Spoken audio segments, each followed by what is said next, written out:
country that I had visited more than any other in the last 15 years. So it's a great privilege to be here in the Indonesian pavilion, and it's a great privilege to be talking about the single most important issue that combines us all, food. What are we going to eat? How are we going to eat it? How resilient is the provision of that food, and is it going to be secure, and how can we make it more secure? And that's what we're going to be discussing today. And that is a theme that is obviously very important in Indonesia. It's a very important priority of President Prabowo, and being self-reliant as best any country can is the single most important thing. And it's a theme that our panel here are very well versed and in their work and in their professional lives. So what we're going to try and do today is have a conversation.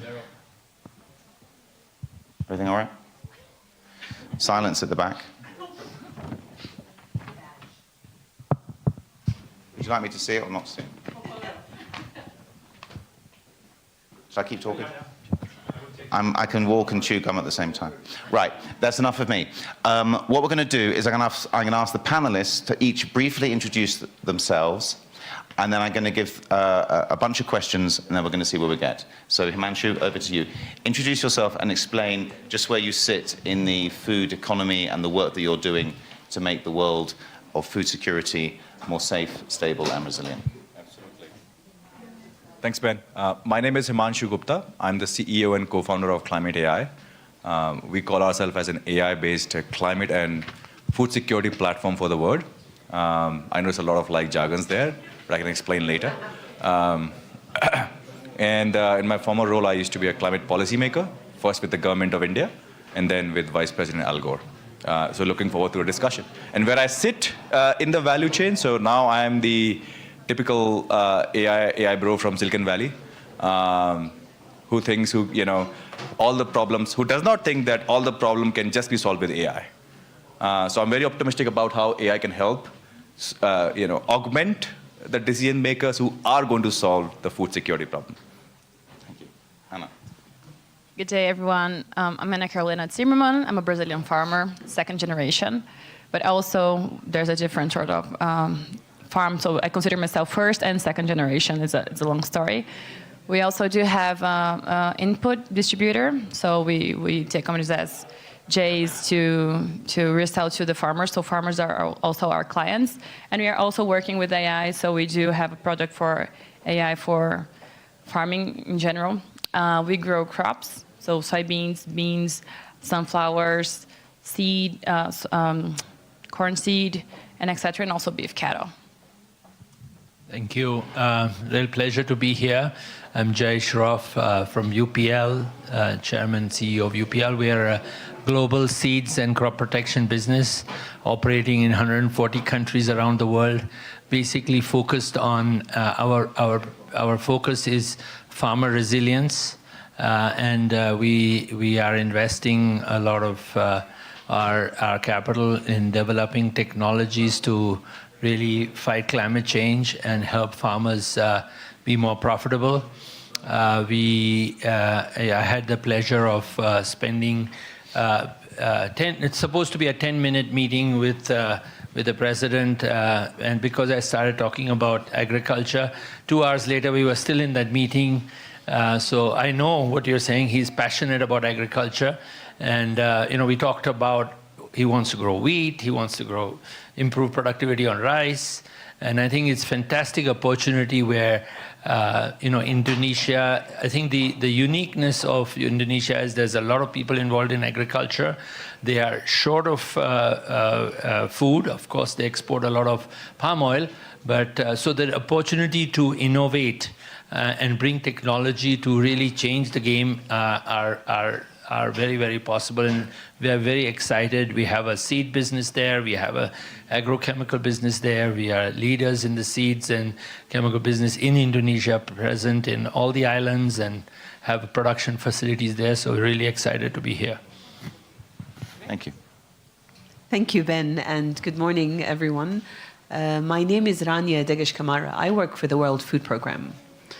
Now, to many of you, we are known as the world's largest humanitarian agency, but the reality is we are a dual mandated agency. So we work on resilience and development, and we work on humanitarian response. And that means that we work to build the resilience of communities in basically food systems, but especially towards the end in market access and processing in support of post-harvest losses. Where I sit in that, I head partnerships and innovation, so pretty small portfolios these days. And I look forward to the conversation. And thank you to Indonesia House. Right, Rania, let's start with you.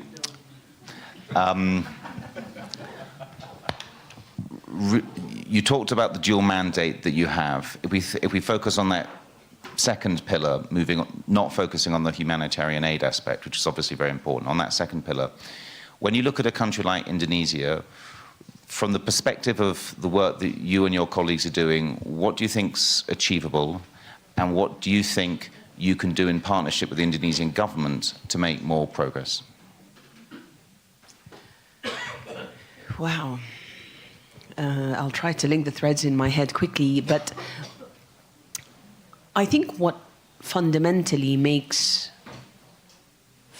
food systems resilient is having government ownership, and there is no lack of that in Indonesia, as you just heard actually Jay say. So Indonesia in many ways portrays a government-led system in food security that is exemplary. Why I say this is because they anchor a lot of their work in food security also in their shock responsive social protection systems. There are not many countries who have social protection systems that help pull the most vulnerable up and support them to become more resilient. And Indonesia does that, and I would argue that their Free Nutritious Meals initiative is an example of that. We come in with school meals, which Indonesia is now growing to over 80 million children as well, another example. And that builds resilience of communities in many ways. It links smallholder farmers, homegrown school feeding to the schools. It creates off-takers, right, for the farmers through the school meals. It helps build the nutrition of the children and diversifying the diet that kids get. And for some kids could be the only meal they have. So there is so much leadership that Indonesia shows in that realm that for us is important as a story to tell the rest of the world. The other thing Indonesia does really well in food systems, in our view, is they lean into data-driven anticipatory action. We all live in a world where climate shocks are significant, and we don't wait anymore for the shocks to happen. So they lean into data, into analytics, and into responding before a crisis hits through their social protection. Right, so you've talked about the progress that's been made in Indonesia. Where would you say more progress needs to be made, or where are the gaps that need to be closed? Give us an honest perspective on where you think more needs to happen. I think Jay's going to give you that. We're going to... No, but from the programs that you have on the ground and from where your colleagues tell you about the gaps that need to be closed, where would you say that there's more that needs to be done? You know, I mean, the Indonesian government was the first to put their hand up and say, we want to scale up our school meals and we need your help to do it. We need to improve our supply chains.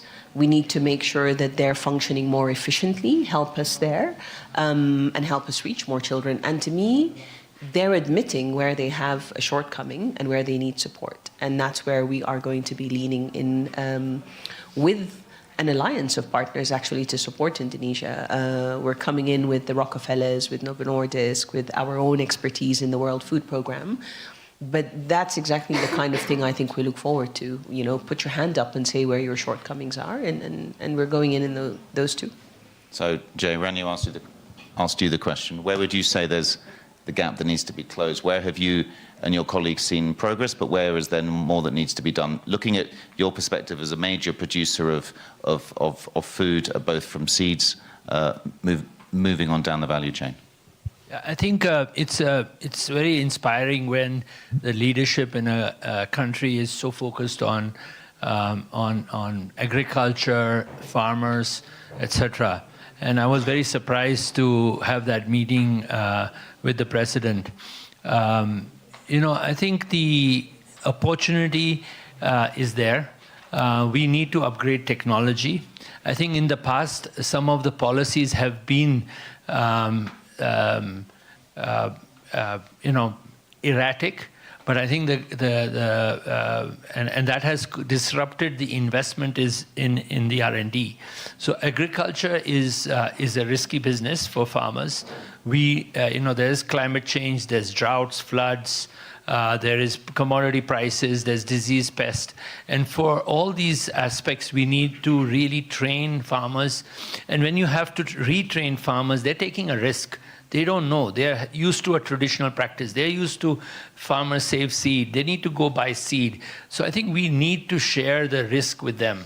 I think the governments need to understand that to get a transformation, if you want a large industrial company to invest in Indonesia, you go and you give them capital, you say, I'll give you subsidies, I'll give you tax rebates, I'll give you so many incentives. Why are we not? We want farmers to transform from producing 2 tons, 3 tons to 6 tons, 8 tons. They're going to have to invest more capital and technology. The governments need to have the same view that I'm asking him to go from farm save seed to pay $10 an acre or $20 an acre for seed. He's taking a huge risk. He doesn't know. So we need to create a reward system. And what wherever we have alignment with the government, we offer them, a parametric insurance. We say that, okay, we'll share the risk with you, transition, and once they see they're getting 6 tons yield, obviously everybody wants to get richer, everybody wants to, have more money, and farmers are no different. And when you give them technology to better germination, better development, more yield, and then we also recommend if it's with prediction of weather, if they're going to have a drought year, you don't grow corn, you grow sorghum. So many other aspects, and then also we as providers of technology, we need to acclimatize our genetics on seeds. We need to bring in a better technology so that on the plateaus, which are highland, you give them a different hybrid of seeds. On the lowland area, which is more flood prone, you give them different types. So there's a lot of adoption required, for which governments need to have a very clear, consistent policies, so that in companies like us who are investing have clear vision that, yes, next 20 years, we are going to work with the rice farmers in Indonesia, the wheat or whatever, corn farmers in Indonesia, the sweet corn farmers, and we are going to give them more resilient crops, seeds, so they can become more profitable. So I think what we expect from the governments is a very clear long-term policy where which we can put in our capital and deliver really the best technologies for them to take risk. So you talked about technology. Just on a practical basis in Indonesia, just give us an example where the technology that you and your colleagues have developed has really made an impact in the last 3-4 years. Just kind of paint a picture of where the livelihoods of farmers and the people that you serve have been transformed through the technologies that you've developed. Yeah. So just an example, we've 10x'd our corn seed production in Indonesia, because farmers are seeing, wow, I'm using disease-tolerant hybrids of corn, and I'm able to double my yield, triple my yield. And so, that business in terms of acres would have gone from, or hectares would have gone from 100,000 hectares to almost 1,000,000 hectares of plantation. We are leaders on sweet corn, and those acres, because highly susceptible to disease. So we've been able to develop hybrids which are more disease tolerant. Farmers are using less fungicides for that. And so they see the benefit and they try it out and say, wow, this works, this is giving me. And so a lot of, all those business of us are growing at a substantial, more than 20% a year. We've launched some biosolution products for farmers where they can actually, crops can have a heat stress. So when it's a very hot spell, the plants become more resilient to heat stress, and they don't lose they don't drop their flowering or seeds. So we have worked with the palm plantation guys who, at the nursery level, the mortality of the nurseries in the palm plantations was very high. So they plant 100,000 saplings and they get 50,000. And so we work with them, given them some soil-based products which actually increase their germination. I mean, their mortality, the improvement is almost up to 90% survivability. So lots of things happening on the ground. Now we believe that it's going to continue to scale, and I believe that with the right kind of support from the government, Indonesia, there's no reason why Indonesia should import rice or corn or anything. Thank you, Jay. So, Himanshu, we've heard from Jay about how on the ground technology is transforming the work of the communities that his business is serving. From your perspective, looking across the different markets that you're supporting and the different businesses that you're supporting, just paint a similar picture of where you see the technologies that you're developing impact on a very practical basis in the different livelihoods, in the different landscapes and communities that you're supporting. Thanks, Ben. I think I'll go back to the comments that Rania and Jay made. For us, as an AI entrepreneur, we look at, for me as an AI entrepreneur, I look at even the food system as a system standpoint, right? The best analogy is our electricity grid system, right? We talk about blackouts in electricity. We talk about curtailment in electricity. We talk about reliability there. You can't just talk about reliability in electricity by just talking about generators and consumers, right? So when the Russia-Ukraine war happened, we had one government from Central Asia call us. And their objective was, wheat prices are going up. There's been shortage both in India and of course Russia-Ukraine. How can you help us, source enough grains for this season, and eventually, what do we do for our country so that we can grow enough wheat in our country itself? So we asked them, when do you need this? Tomorrow. So no, we can't work like that. So what we said is we need to map your entire food system grid.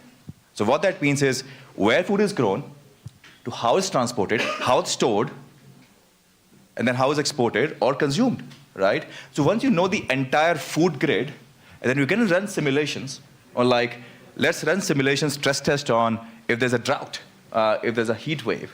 So what are the hotspots appearing now based on the demand-supply gap? And if those hotspots are on the producer side, right? That means the producer are very, there's a lot of volatility in production because of heat. Then, okay, let's talk about the interventions with their ROIs that we can use there, including seeds that UPL produces, all the way to better water management techniques or better forecasting and yada, yada, yada. But if the hotspots are between in the transport region or storage, and let's talk about what kind of storage solutions would help you guys. So food security, cannot be talked about until we talk about food from a system standpoint. And not just Indonesian system standpoint, but also a global standpoint, right? So Indonesia is of course self-sufficient in rice in most years, except for El Nino and La Nina years, and they want to become eventually self-sufficient in wheat as well. But we call this a butterfly effect in food security.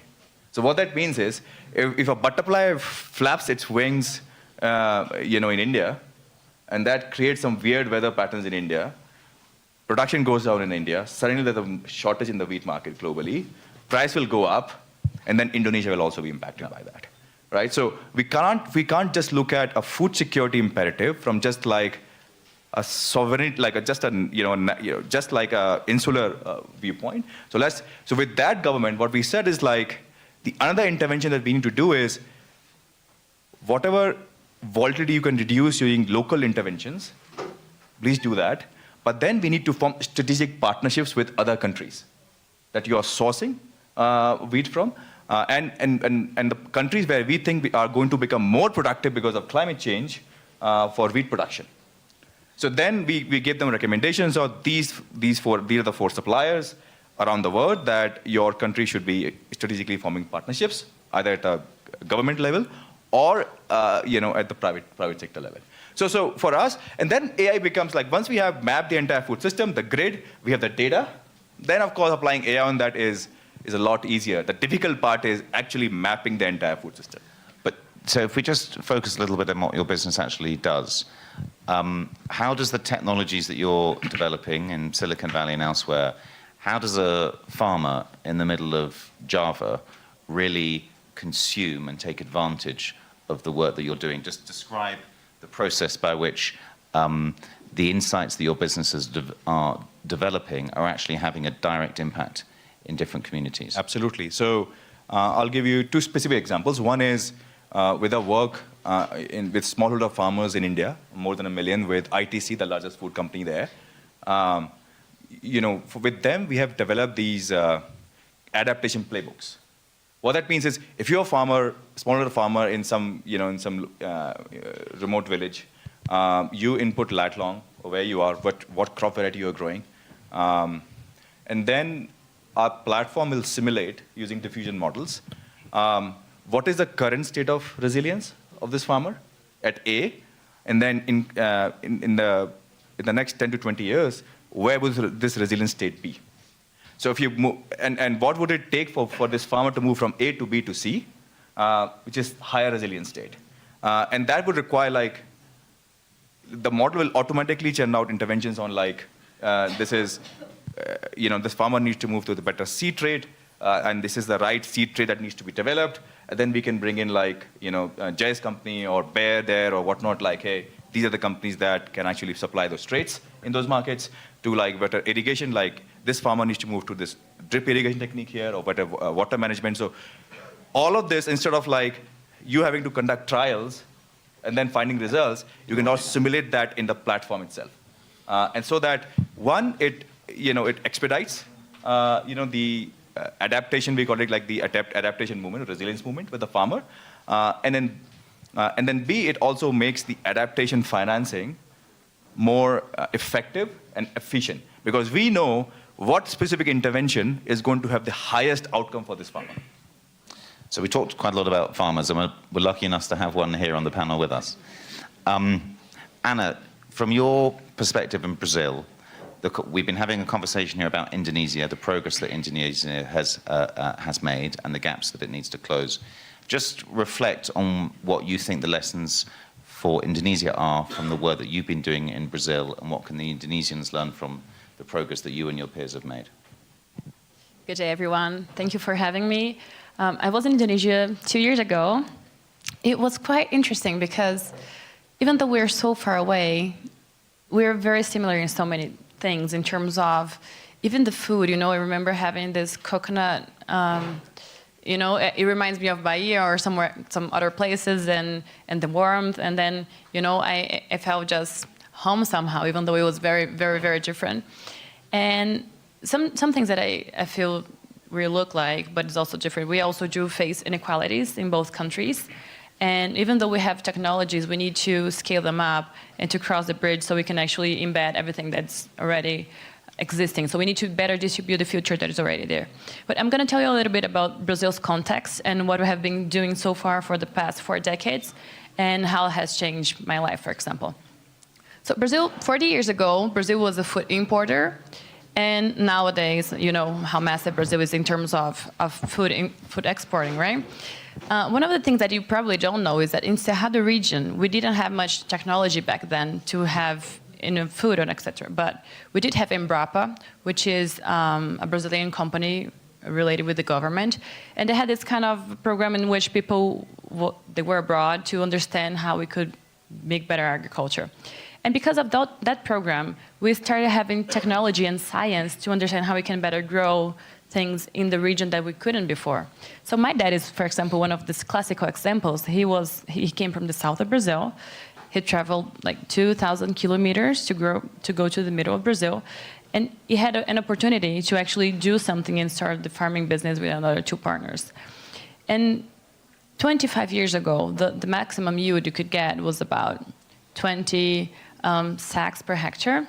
Nowadays, you can have like 3 times more, so 60, 70 kilos, sacks, bags, yeah, per hectare. And this is incredible if you think about productivity. And there are so many practices, from like actually seeing there's so much innovation in the seed itself. So there's technology behind it, the seed. There's technology whenever you're talking about the input companies that we're putting. Also, we have this challenge within tropical agriculture, which is very, very different than the global north. And that's also something we need to acknowledge. Context matters. There's no one size fits all. I know it sounds obvious, but actually the way sometimes we're handling politics, it's not that obvious. So sometimes we're putting everybody together in the same bucket and we're saying we have the rules for everybody, and that doesn't work. So we really need to understand context if you want to design better food systems. I'm going to give you an example. So whenever we're talking about carbon, really, I have never been able to enter a carbon program. Everything is so complex, even though we're doing the practices already, and it's not designed for farmers, and it's also not designed for actually measuring what's within our context. So if you think of the grass, it goes up the methodologies because we're using models and methodologies, but not real. So it goes up to 30 centimeters of the grass root they measure. But in Brazil, we could go up to 1 meter capturing carbon. So you're only measuring 30, but it could go up to 1 meter. That's not fair to me, is it? And I mean, we're not making any money out of that. But still, so we still have lots of problems, but even with all those problems, right? brachiaria, yeah, we can have brachiaria, which is one kind of grass. But there's lots of solutions happening, and it's quite interesting to survive in this world in which we still struggle with technology, but we also do have great technology happening. I mean, I use RFID for the cattle, for identifying, and then we have biotechnology, and then we have great people. On the other hand, we also like very basic things, so it's quite a paradox. I just want to add to what she was saying. Brazil had on soybean, where Brazil produces so much and they've had 3x, you had a disease problem called Asian soybean rust. If you get Asian soybean rust, your yield is what, 1/10? You lose your whole crop. And the companies like us, UPL developed a particular technology to fight soybean rust, Asian soybean. It was such a disastrous disease that you actually send drones up in the air to check the spore count of the disease, and then you decided whether you're going to even plant the crop, because if you got it, there was no solution. And today, almost every Brazilian soybean farmer uses our technology on their farm, 100%, and it's not a problem anymore. So it's like a vaccine, right? We solve that problem. So, nature has a continuous, they throw continuous challenges, and we as technology companies with farmers are constantly evolving technology to fight these challenges, to make sure there's productivity gains. Rania, we've heard a lot about technology. All of the speakers have touched on that. From the perspective of the World Food Programme, where you see many interesting innovations, you have lots of people coming and pitching to you for your support, endorsement, financing, whatever it might be. Just give us a sense of the technologies that you're backing for the future, the ones that you think are going to give the most bang for their buck, and put that through both the prism of both the Indonesian environment, but also Brazil, given the context that Anna gave us. Thanks a lot, Ben, for the question. In fact, one of the points I consistently make is we focus a lot on innovations that come with technology. There are also innovations that come without technology. And in the farming sector especially, and in food production, that is as relevant. And I'm going to start with a story in the Sahel, actually. In the Sahel, we used AI to restore 400,000 hectares of desert that we reclaimed for communities that now grow, harvest, have school meals for their kids, and do not need humanitarian assistance anymore. But the AI I refer to isn't the one you refer to. We call it ancestral intelligence. And that was simply using the half-moon technique, which, I mean, I'm happy to share. It's just crescents on the ground that use very little water that help restore the land and flora. It is incredible what we managed to do over 5 years in reclaiming the desert across 5 countries in the Sahel. Yep.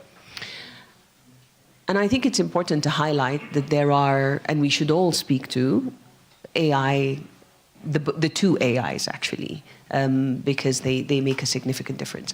On the AI that this Davos is focused on and the world is focused on at the moment, we have been early adopters of technologies and innovation in WFP a long time. Predictive analysis for us is critical. Yep. We work with Google on satellite imagery and ability to assess crises once they happen very quickly. An assessment that would take me 2 to 3 months to do before in the World Food Programme now takes anything from 48 to 72 hours using satellite imagery powered by Google. We also use predictive analysis for what you refer to, Jay, to support farmers, smallholder farmers across West Africa. And there, for those who have smartphones or have just old analogs, really, we're able to send them weather forecasts for the next week, and that has been transformational. So it's not always very high technology and analytics, but transformative for food production.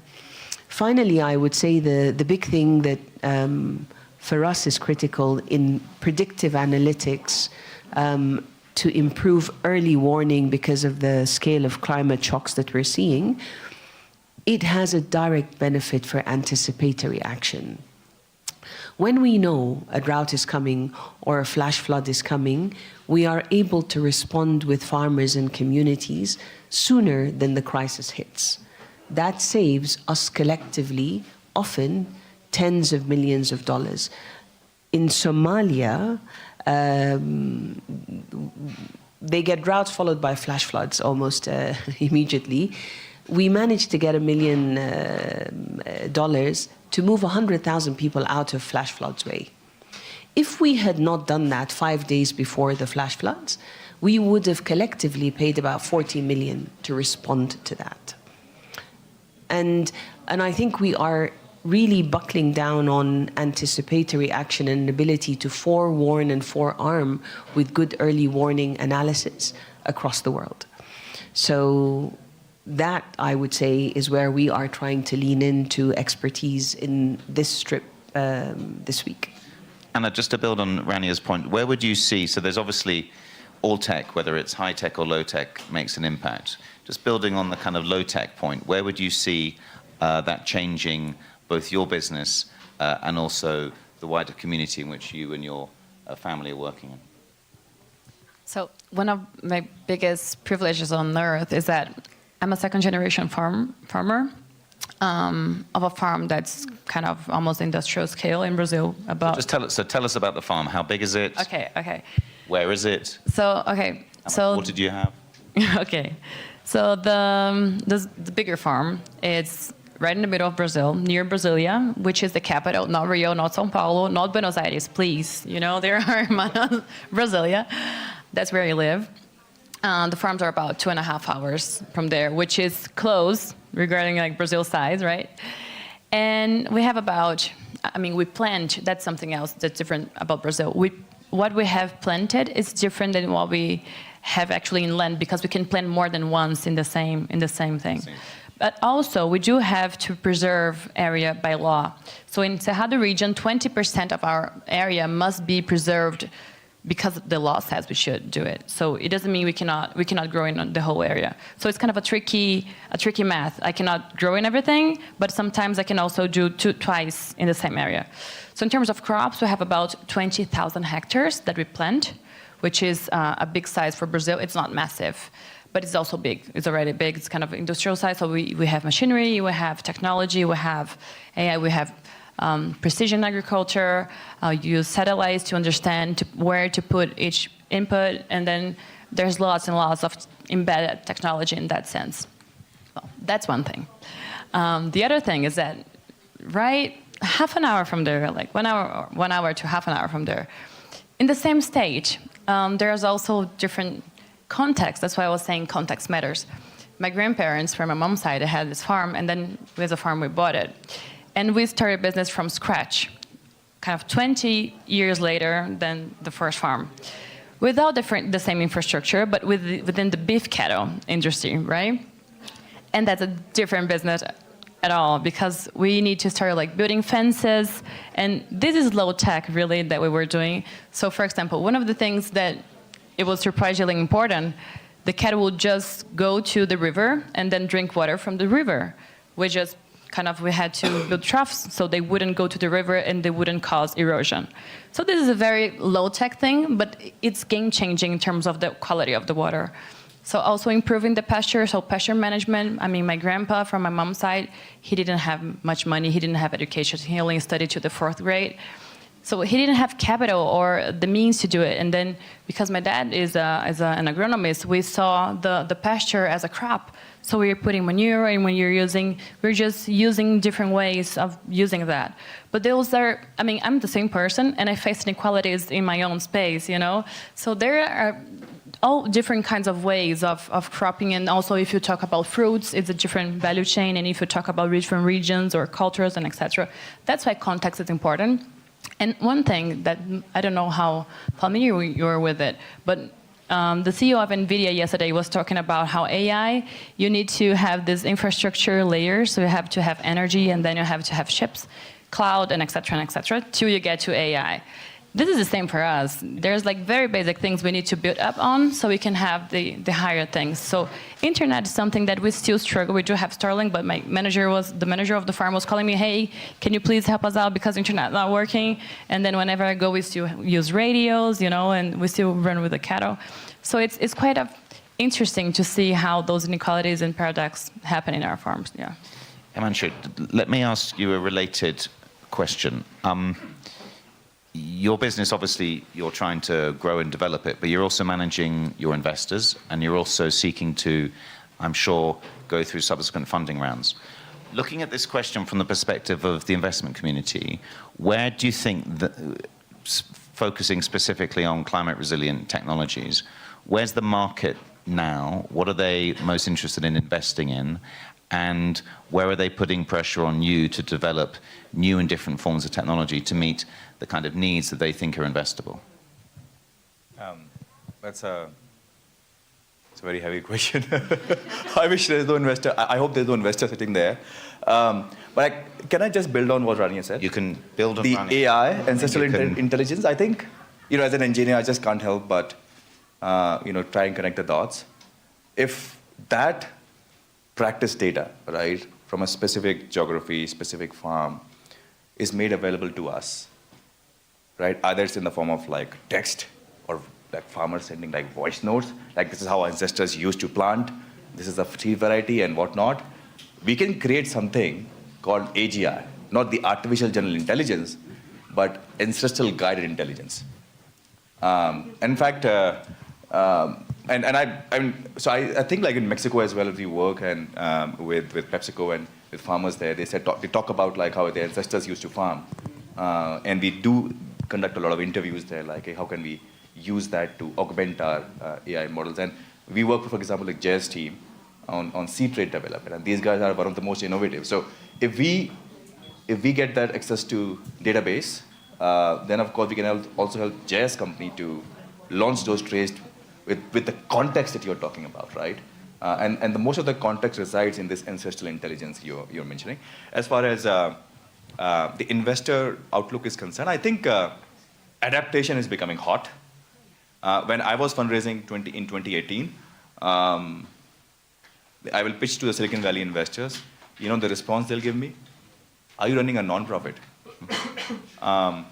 To like 1.5 years ago, when an investor came on 24th December, day before Christmas, and said like, we want to lead your B round, here's your term sheet, you can sign it before the new year, right? So that's how the industry has moved along. And yesterday I was in a breakfast meeting organized by the CEO of PepsiCo.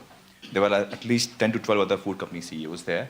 And the agenda, one of the key agendas there, was the business case for resilience. So if businesses see profits, great, voice note, we're talking about voice notes. So businesses see profits, which I think, as Jay was talking about, it's no longer like, philanthropic issue. It's no longer a charity issue. It's very much an economic issue and a very much competitiveness issue for countries and a profit issue for companies. Can I second that? So one of the things that I also believe is important for Indonesia, but for Brazil and for everybody else, is to understand that farming is also a business, and we need to share the risks that you're saying. And in order to make better food security, or to make better food and food resilient, farming needs to be a viable business, not because of the profit itself, but because of the livelihoods of people, So if we do really take care of farmers, we're going to take care of food. And we need to take that seriously. So if the farmers are with all the burdens in terms of the risk, if the farmers are with the burdens in terms of we're input, we take the inputs, we don't get to say how much it's going to cost. We are price takers, we sell commodities and etc. If we don't think ways in which farmers can actually have better livelihoods and have a similar story as I had, because my family had nothing, and then I'm here at Davos, like I speak English. That's very different than where my dad came from. So how can we actually make people lives better? But we need to center either farming or people's lives, so we can actually start building food on top of that. Ben, I'd like to challenge that a little bit. I think for places like Brazil and Indonesia, there is incredible opportunity to bring investments, IFIs, climate finance, to bring the private and the public together. Where we struggle is 70% of where we work is in fragile contexts, in conflict, post-conflict, where investors are not interested no matter how high the return. And we know it's high risk and high return, but the system doesn't enable that. So I must put a stake down to say investors don't go where risk and return is in play. They go where they know it's safer and there are opportunities. And you asked earlier what is missing in Indonesia. I think certainly a lot more engagement of the private sector to support the government in what it's trying to do is critical. And we see the public-private space is the only way to move forward, given the scale of challenges. And I don't yet see the private sector come in with both a philanthropic eye and then a return on investment lens, but both have to come in. It cannot just be return on investment at a time where business and riches and finances are growing, and poverty and inequality and hunger is also growing. So I think our message in Davos has to always be balanced, that we have a responsibility beyond just growing our businesses. Right. We've got about 10 minutes left. I'd love to hear if there's views from the audience, either your point of view on this conversation or questions to the panelists. So please be brave, put your hand up. Radu. Hi, I'm Radu from Romania. I also come from an agricultural country. Two short questions. One, if you have the feeling that there could be an emerging African champion from this perspective, right? Because Brazil comes from Latin America. I think they can hear me, right? And Indonesia from Asia. And the second one would be, one of the things that I've been faced with by working also with this industry is that agriculture is sometimes seen as a sign of backwardness. And if you have the feeling that perhaps we can change that in the context of agri-tech. Thank you so much. Who's going to take go. So just to answer that very simply, some of the richest people in the world, or richest people in Brazil, are farmers. With their lands worth billions. You have a very, very wealthy farmer sitting next to me. And that's a proper business.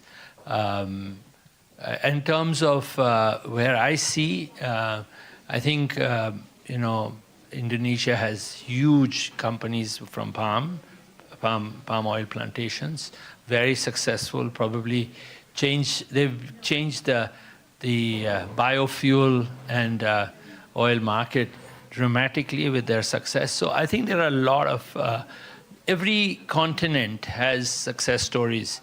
And if you look at Africa, if you look at cocoa, if you look at South Africa, fruits exports, you look at what can happen in Zambia with just the kind of right structure. What's happening in rice exports from India? We are huge surplus in rice from our food. You know, we have 1.4 billion people. We still export a lot of rice. And actually, President Trump's not so happy about it either. But I think that every country, if you see a real success story, consistent success story in agriculture, is Vietnam. They've transformed themselves in the last 20, 25 years, couple of times on different crops, different value chains. So if you look at different parts of Africa and coming to that, I think there is great success. If you look at coffee farmers around the world, they're making a lot of money. I think the sugar cane with the biofuel industry. So there are a lot of success stories. Not all crops in all countries do well because of whatever their value chain connection, the technology, the weather, etc. But so just to give you an example, right? These are, and Argentina is a amazing, Africa, floriculture export from Kenya, avocado export. But if you look at Brazil, I mean, look at Argentina. They have a 30% export tax, and they still make money farming. So there are a lot of examples of very, very successful value chains. Chile, amazing, one of the most profitable fruit crop country. So. Your question was also about youth engagement, also on the continent. I mean, Africa is going to, it has the largest youth bulge in recent history. We know that, and 1 in every 5 consumers over the next 10 years will be in Africa. What we are observing is that youth are interested because of agri-tech. And that's been actually incredibly rewarding. We have an innovation accelerator that launches challenges. And it's youth across Africa that take this up, and you see them. Quite a number of my friends, they're not youth, but they left regular jobs to start farming in Sudan, my home country, when it was more stable. Certainly, my best friend lost everything when she tried organic garlic, but she has not given up, and she's still haranguing her husband for money. The issue is there isn't investment coming into many of these youth who want to try. But I see in Kenya a vibrant youth engagement, and in Ghana increasingly so. I can even say that, you know, technology today with telecom in Africa, and particularly in India, using weather data, AI, and, you know, partners like Himanshu's company, you know, today we are able to give micro insurance and deliver with India's UPI scheme. A farmer is rewarded instantly within minutes of a weather event or days. There is no brokers involved, there's no transfer. There is a weather event, the AI model tells you, yes, the insurance is due, and he gets paid out money. I want to know about that. You're too rich. No, Anna, and Anna, what hooked me on this is it's not even based on yield. It's just the early warning on the weather. Exactly. And the payouts come.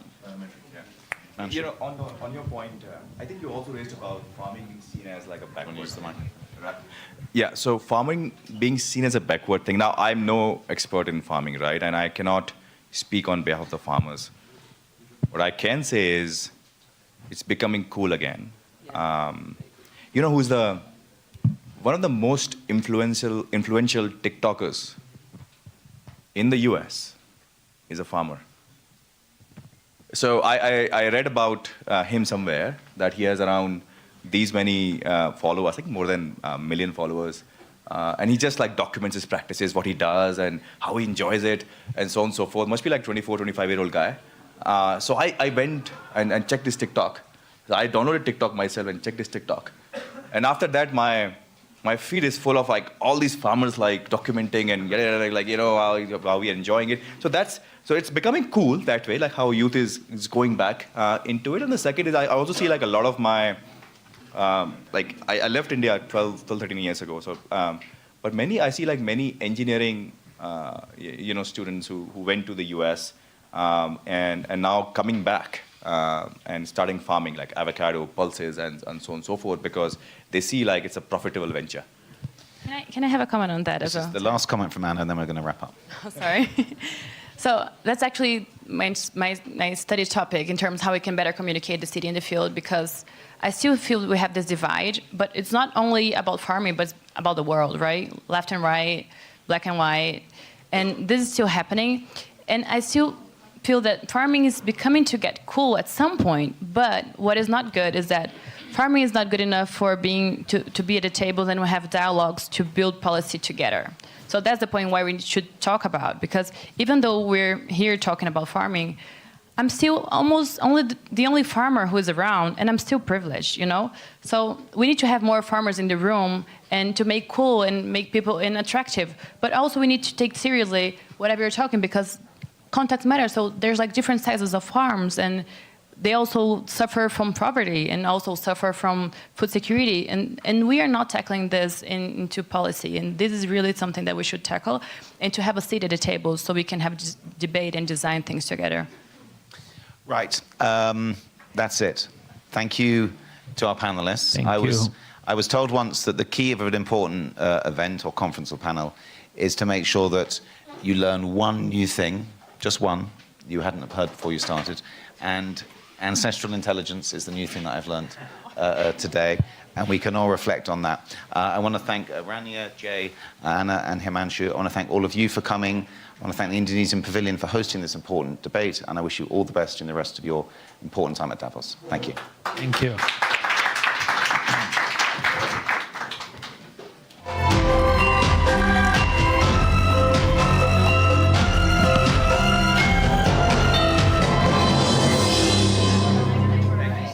Jelajahi cara baru mendapatkan informasi. Download MetroTV Extend sekarang.